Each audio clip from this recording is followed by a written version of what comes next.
Sino ba naman ang ayaw ng mas murang bigas? Hindi na lang daw ang mga vulnerable sector ang pwedeng bumili ng bigas sa Kadiwa Store. Kung magkano, alamin sa Frontline Report ni JC Cosico. Walang patid ang pagre-repack ng bigas ng mga tauhan ng Department of Agriculture sa Bureau of Plant Industry sa Maynila kanina.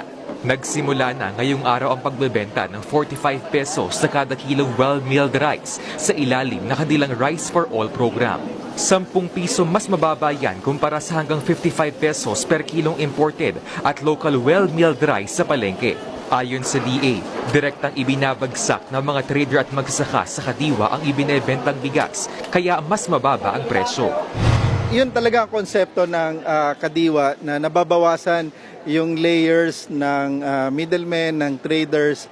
Kaya yung porsyento na yon o yung gap na yon nawawala. Definitely